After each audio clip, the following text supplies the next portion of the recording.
आगामी भिवंडी लोकसभा चुनाव को लेकर आज दिनांक 6 मार्च 2024 को भिवंडी स्थित भादवड़ गांव के श्री छत्रपति शिवाजी महाराज क्रीड़ांगण में भिवंडी लोकसभा उम्मीदवार तथा राष्ट्रवादी कांग्रेस पार्टी श्री शरद चंद्र पवार साहेब पक्ष के भिवंडी लोकसभा प्रभारी सम्माननीय श्री सुरेश बालिया मामा महात्रे के उम्मीदवारी को लेकर राष्ट्रवादी कांग्रेस पार्टी श्री शरद चंद्र पवार साहेब पक्ष के भिवंडी लोकसभा ग्रामीण के कार्यकर्ताओं का मार्गदर्शन मेलावा का आयोजन भिवंडी तालुका अध्यक्ष गणेश जी गुलवी व उनके सभी सहयोगियों द्वारा बड़े हर्षोल्लास के साथ किया गया। इस अवसर पर राष्ट्रवादी कांग्रेस पार्टी के प्रमुख प्रवक्ते महेश तपासे, भिवंडी लोकसभा प्रभारी सुरेश बालिया मामा महात्रे, सुरेश जी पवार, महेंद्र पाटिल, गणेश गुलवी, थाने जिला महिला अध्यक्षा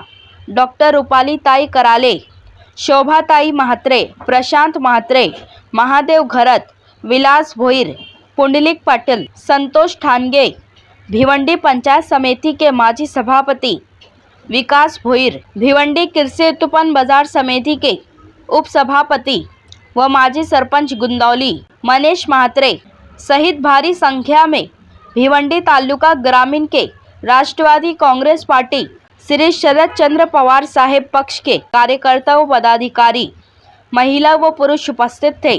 सभी मान्यवरों का स्वागत सम्मान श्री शरद चंद्र पवार साहेब पक्ष के भिवंडी तालुका अध्यक्ष श्री गणेश गुलवी व उनके सभी सहयोगियों द्वारा पुष्पगुच्छ देकर स्वागत किया। तो वहीं सभी मान्यवरों ने सुरेश बालिया मामा महात्रे भिवंडी लोकसभा उम्मीदवारी को लेकर सभी लोगों को मार्गदर्शन किया और सुरेश बालिया मामा महात्रे को ज्यादा से ज्यादा वोट देकर जिताने की अपील की। आगामी लोकसभा निवडणूक 2024च्या अनुषंगाने आज हा कार्यकर्ता मेळावा इथं भरवण्यात आलेला आहे।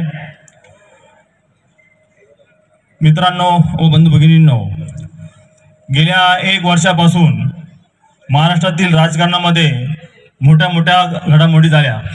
त्याच्यामध्ये अनेक उलथापालथ होऊन दंडशाहीने तशीच लोकशाहीचे दमन करून आणि अनेक कायद्याचं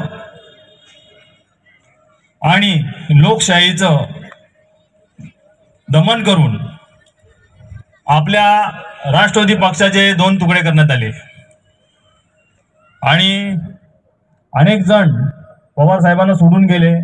परंतु या भिवंडी विधानसभा क्षेत्रातील कार्यकर्ते हा भक्कमपणे शरदचंद्रजी पवार साहेबांच्या पाठीमागे उभा राहिले आहे आणि 1 वर्षापासून जी आम्ही मेहनत करतोय, सतत पवार साहेबांकडे आम्ही एक मागणी केली, आम्ही एक ठराव केला की भिवंडी लोकसभा जी जागा ती शरदचंद्रजी पवार गटाला मिळावी याची सातत्याने प्रयत्न चालू आहेत आणि निश्चितच त्याला यश येईल।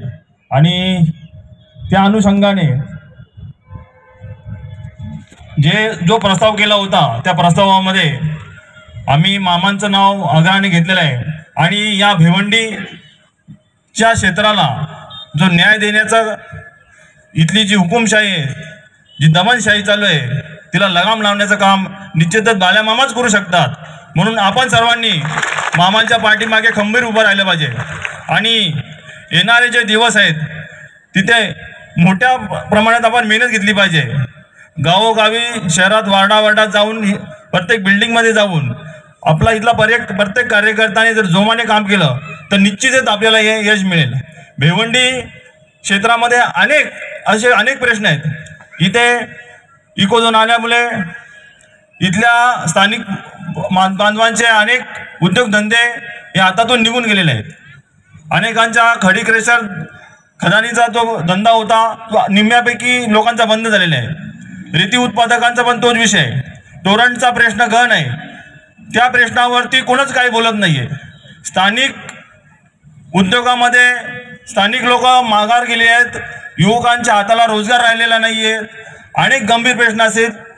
मोठ्या प्रमाणात भिवंडी लगत जे ठाणे मुंबई जी शहर आहेत तिथे जाण्यासाठी जो रस्ता आहे तिथे रोज बघतो आपण अनेक लोकांना प्रवास करताना तासनतास ट्रॅफिकमध्ये अडकून राहायला लागतं।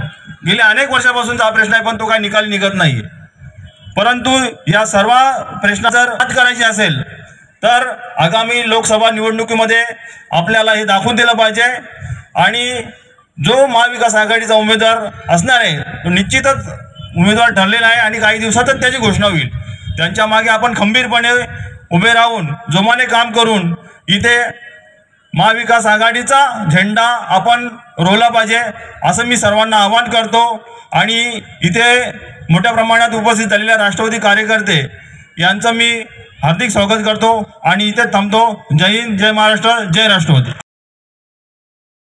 राजकारणाची नवी परिभाषा लिहिणारे, दूरदर्शी विचार असणारे, प्रचंड जनसंपर्क असणारे आणि वयाच्या 84व्या वर्षी देखील राजकारणाची दिशा बदलवण्याचं प्रचंड सामर्थ्य असणारे आदरणीय श्री शरदचंद्रजी पवार साहेब यांचा संघर्ष आपल्या सर्वांच्या डोळ्यासमोर आहे आणि तो संघर्ष अतिशय प्रेरणादायी आहे. संघर्षाच्या वाटेवरील एक अपराजित योद्धा म्हणजे आदरणीय श्री पवार साहेब. The man always ahead of his time. जेव्हा सगळं संपलंय असं तुम्हाला वाटायला लागेल ना, त्यावेळेस स्वतःला शरद पवार समजून मैदानात उतरा, संघर्ष करा, म्हणजे तुमचा विजय नक्कीच आहे. हे आवर्जून मी तुम्हाला इथे सांगेन.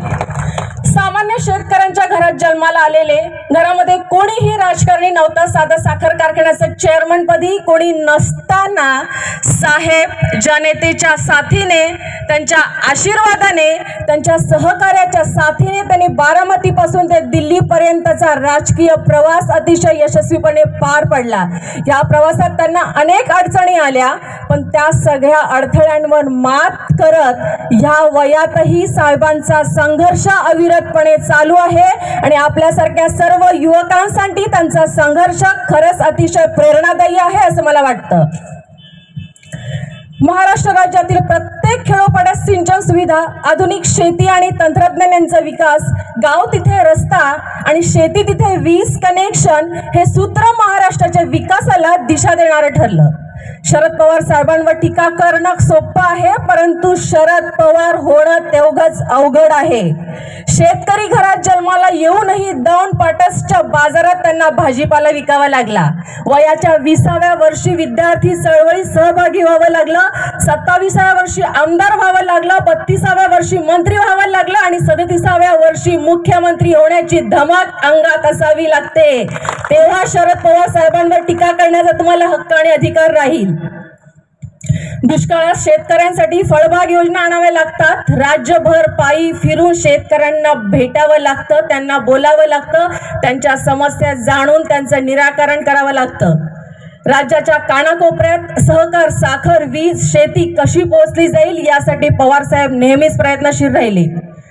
पहाटे 4 वाजता भूकंप झाल्यानंतर सकाळी 6 वाजता मातीच्या ढिगाऱ्यावर उभं राहून मदत कार्य आणि पुनर्वसन करण्याची धमक असावी लागते. तेव्हा शरद पवार साहेबांवर टीका करण्याचा अधिकार तुम्हाला राहील. 51व्या वर्षी संरक्षण मंत्री झाल्यानंतर तिन्ही सैन्य दलांमध्ये त्यांनी महिलांना सहभागी होऊन दिलं, त्यांना 11% आरक्षण दिलं आणि सत्तेमध्ये 50% आरक्षण आणि वडिलोपार्जित प्रॉपर्टीमध्ये वारसा हक्क आदरणीय पवार साहेबांनी महिलांना मिळवून दिला. आणि पाळण्याच्या दोरी बरोबर झेंड्याची दोरी हातात आली, ती फक्त आणि फक्त डॉक्टर बाबासाहेब आंबेडकर यांनी दिलेले हक्क, अधिकार आणि पवार साहेबांच्या कर्तृत्वामुळेच. आज स्थानिक स्वराज्य संस्थांमध्ये महिला अतिशय सक्षमपणे काम करताना दिसत आहेत. ही संधी मिळाली आहे आदरणीय पवार साहेबांमुळे. आज मी तुमच्या समोर सक्षमपणे उभी राहते, याचं एकमेव श्रेय मी त्यांना देईन. आज त्यांनी दिलेल्या आरक्षणामुळेच महिला राजकीय क्षेत्रात पुढे येत आहेत. एका रात्री 70,000 कोटीची कर्जमाफी मिळावी ही इच्छाशक्ती बाळगणं आणि ती कृतीत आणून दाखवणं हे फक्त पवार साहेबच करू शकतात असं मला वाटतं. पवार साहेबांचा मी विचार महाराष्ट्राच्या कोपऱ्यात पोहोचवण्यासाठी आपल्या सर्वांना नवीन जोमाने संघर्ष करायचा आहे, पुन्हा लढायचं आहे आणि पुन्हा जिंकायचं आहे. आणि पवार साहेबांच्याच विचारावर पाऊल ठेवत आपल्या भिवंडी लोकसभा क्षेत्राचे आपले उमेदवार आदरणीय सुरेश बाळामामा म्हात्रे यांनी आपल्या कार्यास सुरुवात केलेली आहे. सुखात नाही परंतु आपल्या मतदारसंघातल्या प्रत्येक व्यक्तीच्या अडचणीच्या काळात ते खंबीरपणे आपल्या कार्यकर्त्यांच्या, आपल्या मतदारसंघातल्या सर्व मतदारांच्या पाठीशी खंबीरपणे उभे राहिलेले आहेत. आणि आता आपली जबाबदारी आहे की त्यांना ह्या येणाऱ्या निवडणुकीमध्ये कसं जिंकून आणता येईल आणि परिवर्तन कशा प्रकारे करता येईल ही आपल्या सगळ्यांची जबाबदारी आहे. त्याच्यामुळे इथे उपस्थित असलेल्या सर्व पदाधिकाऱ्यांना, कार्यकर्त्यांना मी विनंती करेन की हा संघर्ष, हे लक्ष जेवढं मोठं आहे तेवढाच मोठा संघर्ष आहे, पण आपल्याला त्याच जोमाने, त्याच हिमतीने हा संघर्ष करायचा आहे. आणि ही जी हुकुमशाही आहे, या हुकुमशाहीच्या विरोधात लोकशाही कशी बळकट आहे हे पुन्हा एकदा दाखवून द्यायचं आहे. आपल्या पक्षाचं चिन्ह आहे तुतारी. ही तुतारी आहे स्वाभिमानाची, ही तुतारी असेल सेवेची, ही तुतारी आहे महिलांच्या निर्धाराची, युवकांच्या ऊर्जेची, शेतकऱ्यांच्या आवाजाची, बलकट लोकशाहीची, आणि ही तुतारी असेल परिवर्तनाची. एवढे बोलून मी इथे थांबते. धन्यवाद. जय हिंद, जय महाराष्ट्र. पण नाही म्हटलं. 350 किलोमीटर वरून आलोय. काल रात्री 5:30 वाजता फोन आला की बाळामामांच्या प्रचाराच्या पहिली सभा आहे. खरा कार्यकर्ता मेळावा पण मी सभा म्हणतो. खरं पुन्हा एकदा या सगळ्या टीमचं अभिनंदन करतो, आभार व्यक्त करतो आणि मी माझ्या प्रमुख मार्गदर्शन आपल्या सर्वांना करतो. खरं तर 1999 साली इथला शेतकरी अडचणीत आहे, इथला कार्यकर्ता अडचणीत आहे, इथला शेतकरी मरगळून पडलाय, काबड कष्ट करून तसाच पडलाय. अशा वेळे या महाराष्ट्रामध्ये कशी परिस्थिती होती 40-50 वर्षापूर्वी जर बघितलं तर इथली साधी माणसं त्यांच्या म्हणजे मरण्यासाठी जगायचं आणि जगण्यासाठी मरायचं, इतकाच जीवनाचा अट्टाहास झाला होता. कुणी हाताला काम देत नव्हतं, परिस्थिती अतिशय भयानक होती.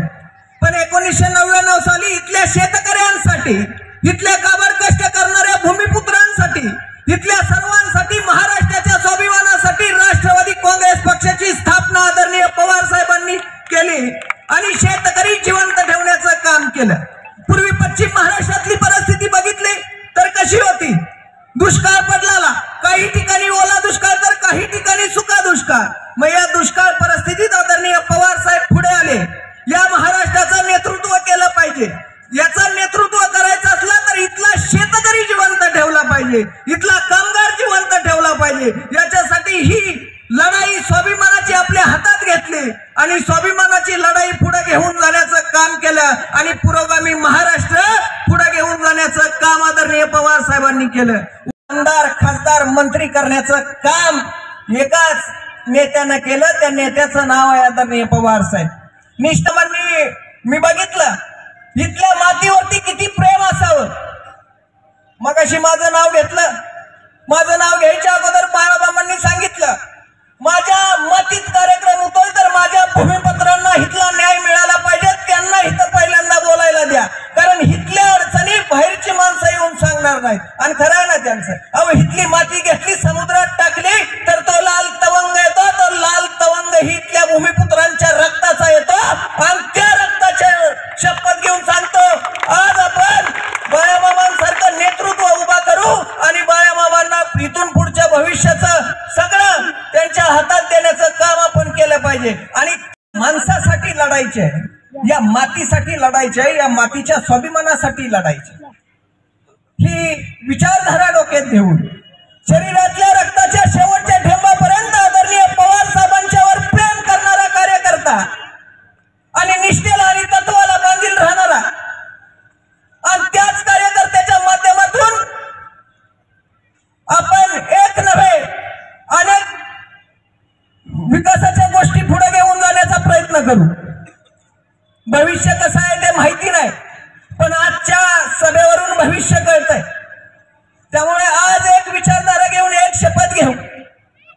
या महाराष्ट्रात आदरणीय पवार साहेबांनी झाड लावलं, झाड मोठं केलं, झाडाला फळे आले आणि ऐन वेळेत ते झाड कापायला जर कुणी पुढे येत असेल तर बाळामामांसारखे जोपर्यंत नेतृत्व या मातीत आहेत, जे या मातीच्या स्वाभिमानासाठी लढायला उभे राहत असतील तर त्यांच्यासाठी आपलाही एक अधिकार बनतोच की एक लढाई अस्तित्वाची.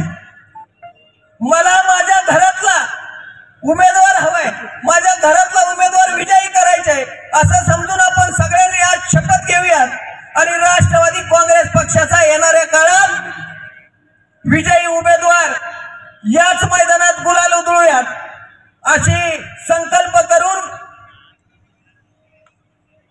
मी या ठिकाणी परत एकदा आपल्या सर्वांचे आभार व्यक्त करतो। आणि हा जो मेळावा आहे,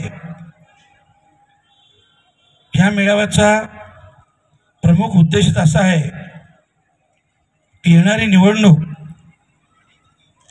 आपण महाविकास आघाडीच्या माध्यमातून लढणार आहोत। जरी अजून कुठल्याही पक्षाची उमेदवारी किंवा कुठल्या पक्षाला तिकीट हे जर ठरले नसलं तरीसुद्धा उद्या येणाऱ्या निवडणुकीसंदर्भात आपली सर्वांची एक प्रमुख जबाबदारी असेल। महाविकास आघाडीकडून जे उमेदवार असतील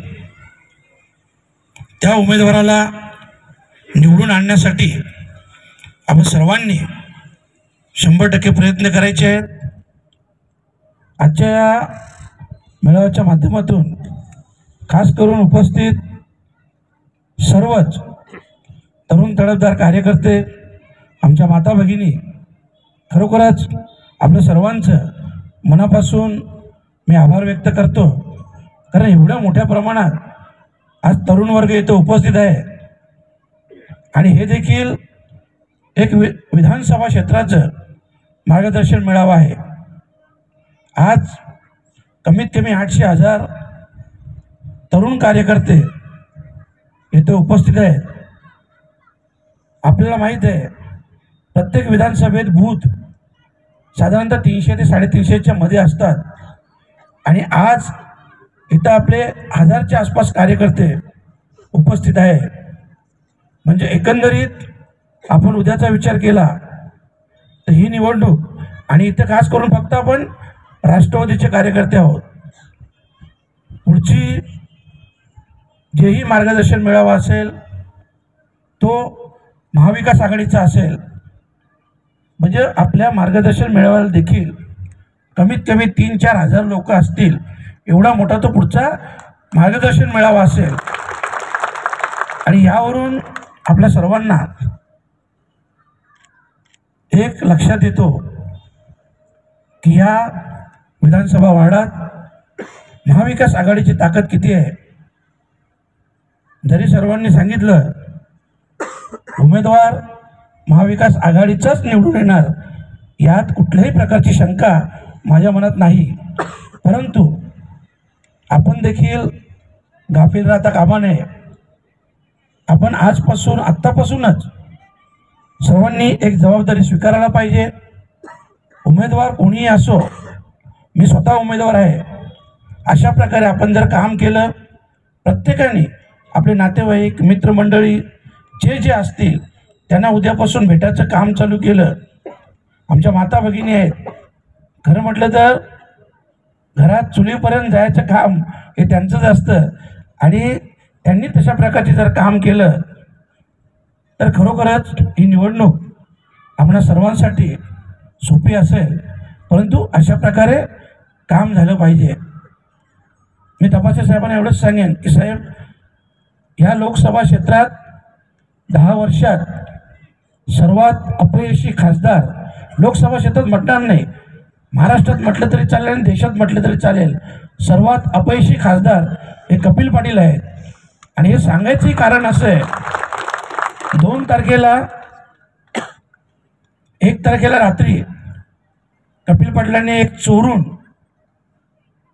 पाईपलाईनचं BMCचं काम ज्याचं उद्घाटन केलं रात्री 9-9:30 वाजता, आणि दुसऱ्या दिवशी त्याच मंडपात त्याच जागेवर आम्ही सर्वजण, म्हणजे आपले साधारणतः एक 400-500 कार्यकर्ते होते, आम्ही जाऊन गोमूत्राने ती भूमी पवित्र केली, तिचं उद्घाटन केलं।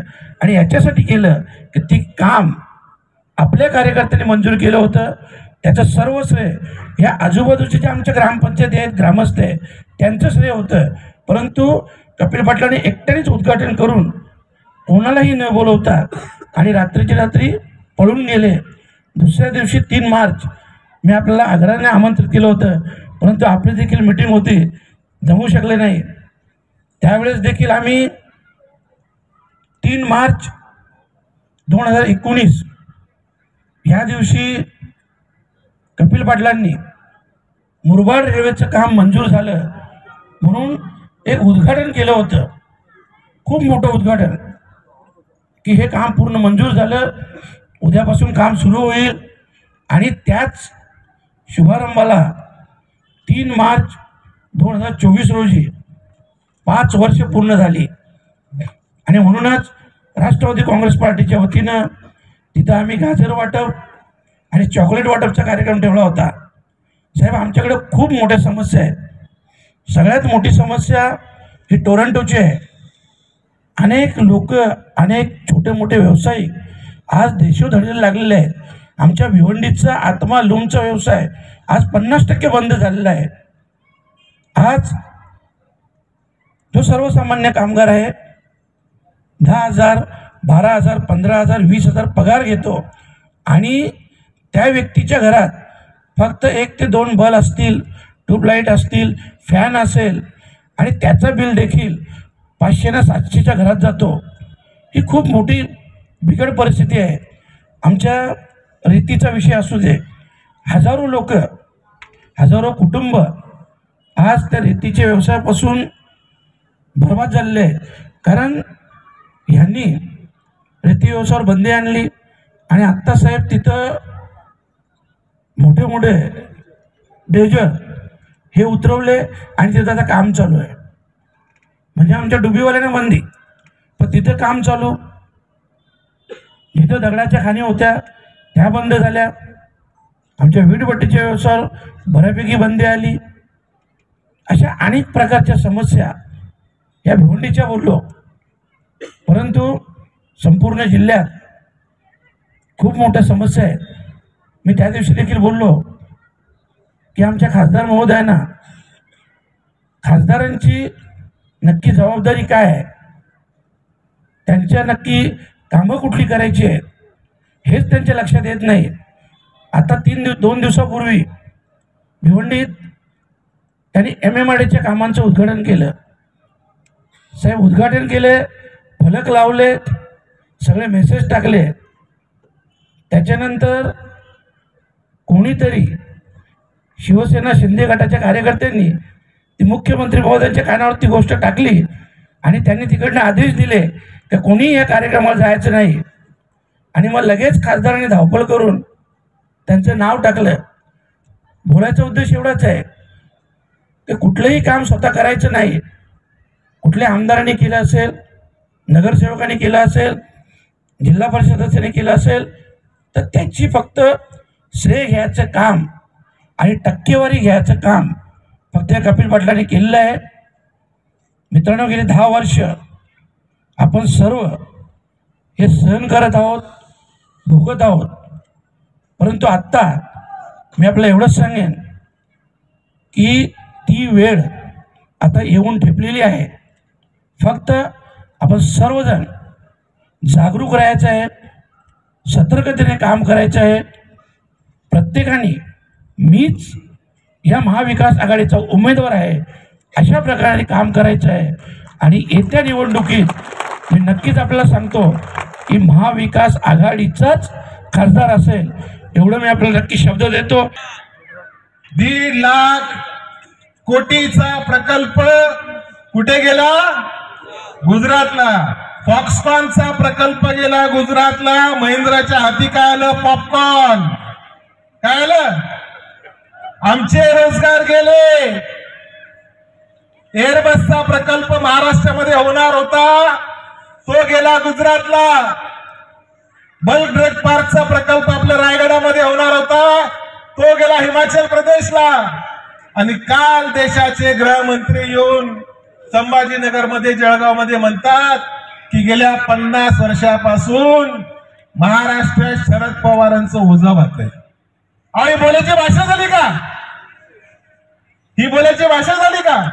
50-60 वर्षाचं कर्तृत्व असलेले शरद पवारांवर एक डाग नाही. आणि तुम्ही एवढ्या मोठ्या देशाच्या गृहमंत्री पदावर बसलेली व्यक्ती असं म्हणतात की महाराष्ट्र तुमचं ओझं वाटेल, लाज वाटली पाहिजे तुम्हाला. जेव्हा गुजरातमध्ये भूकंप झाला होता तेव्हा भारतीय जनता पार्टीचं सरकार गुजरातमध्ये होतं, केंद्रामध्ये भारतीय जनता पार्टीचं सरकार होतं. वाजपेयी साहेब देशाचे केंद्रातले प्रधानमंत्री होते, तरी देखील या मराठी माणूसचा गैर भारतीय जनता पार्टीचा नेता शरदचंद्र पवारांच्या रूपाने पुढे आला. ही महाराष्ट्राची संस्कृती दाखवते. शेजारचा अडचणीत असेल, शेजारचं राज्य अडचण असेल, तर त्या राज्याला मदत करण्यासाठी महाराष्ट्राचे पवारसाहेब पुढे गेले आणि त्या ठिकाणी भूकंपग्रस्तांना मदत केली, कारण त्यांना भूकंपग्रस्तांच्या मदतीचा अनुभव होता. हे तुम्हाला का सांगतो, देता आलं पाहिजे. हे सगळे तरुण मित्र आहेत आमचे, सगळ्यांच्या हातामध्ये मोबाईल आहे, सगळ्यांच्या हातामध्ये इंस्टाग्राम आहे आणि पत्रकारांना माहिती आहे डीप फेक सारखे आर्टिफिशियल इंटेलिजन्सच्या माध्यमातून देखील आता प्रचार सुरू झालेला आहे. म्हणजे बाळ्या मामाचा चेहरा असेल, बाळ्या मामाचा आवाज असेल आणि कहाणी काहीतरी भलतीच असेल. त्याच्यामुळे अशा पद्धतीने देखील आमच्यावर वार होऊ शकतो. पवार साहेबांचा चेहरा, उद्धव साहेबांचा चेहरा, त्यांचा आवाज, लेकिन वाणी कोणाची, शब्द कोणाचे, अशा पद्धतीचा सायबर वॉरफेअर देखील त्याचा वापर या निवडणुकीमध्ये भारतीय जनता पार्टी करू शकतो. अशा पद्धतीच्या देखील गोपनीय सूचना आम्हाला मिळालेली आहे. अधिक मी तुम्हाला बोलणार नाही, कारण मला माहिती आहे की आपल्याला कार्यक्रमाला आधीच उशीर झालाय. परंतु या ठिकाणी आल्यानंतर एक शपथ आपल्याला घ्यायची. आमच्या मित्र अक्षयने सर्वांना शपथ दिली. ही शपथ विजयाची आपल्याला घ्यायची. ही शपथ भारतीय राज्यघटनेच्या संरक्षणाची घ्यायची आहे. आणि ह्या भिवंडी मतदारसंघातनं कायमस्वरूपी धर्मांध शक्तींना हद्दपार करण्याची शपथ आपल्याला घ्यायची आहे. एवढीच बोलून मी माझे 2 शब्द संपवतो. धन्यवाद. जय हिंद, जय राष्ट्रवादी, जय भीम. पवार साहेबांवर टीका केल्याशिवाय तुम्ही बातमी बनत नाही. भारतीय जनता पार्टीला माहीत असल्यामुळे तुम्ही टीका केली. वास्तविक पवार साहेबांचे उपकार हे अमित शहा साहेबांनी मानायला हवे. कारण गुजरात जेव्हा अडचणीत होता, गुजरातमध्ये जेव्हा महाभूकंप झाला, त्या काळामध्ये भाजपमध्ये नसलेले, सत्तेमध्ये नसलेले शरद पवारांनी त्या राज्याला मदत केली, पुनर्वसन केलं आणि पूर्णपणे गुजरात उभारण्याचं काम केलं, ज्याचं कौतुक तत्कालीन पंतप्रधान श्री वाजपेयींनी देखील केलं, तत्कालीन मुख्यमंत्री नरेंद्र मोदींनी देखील केलं. याचा सपशेल विसर त्यांना पडला. परंतु मी जसं सांगितलं तसं पवार साहेब एक समुद्रासारखे ते फार खोलवर आहे. अजून त्यांना खोलायची अंदाज त्या लोकांना आलेला नाही. विशेषतः अजित पवार यांची सभा सुरू होती आणि त्या सभेमध्ये शरद पवार गटाचे कार्यकर्ते पोहोचले होते. त्यांना मारहाण करत तिथून बाहेर काढण्यात आलेलं आहे. 2 दिवसाआधी बारामतीला रोजगार मेळावा झाला आणि पवार साहेब जसं व्यासपीठावर आले तसं मोठा जल्लोष त्या रोजगारासाठी आलेल्या तरुणांनी केला. याच्यातनंच बारामतीमध्ये त्या महाराष्ट्रामध्ये पवार साहेबांची पॉप्युलरिटी आणि तरुण वर्गामध्ये मनामध्ये असलेली पवार साहेबांबद्दलची आस्थाही दिसते. आज अजितदादांच्या कार्यक्रमाच्या ठिकाणी त्या मेळाव्याच्या ठिकाणी एक राष्ट्रवादीचा किंवा एक शरद पवारांचा चाहता गेला, त्यांनी मार खाल्ला, त्यांनी तिकडनं त्याला हाकलून लावलं, तरी देखील त्याच्या मनात ते पवार साहेबांना काढू शकले नाही. उद्या एका सभेमध्ये जर सगळे 100% कार्यकर्ते पवार साहेबांच्या विचाराचे मतदार पोचतील, त्या काय विचार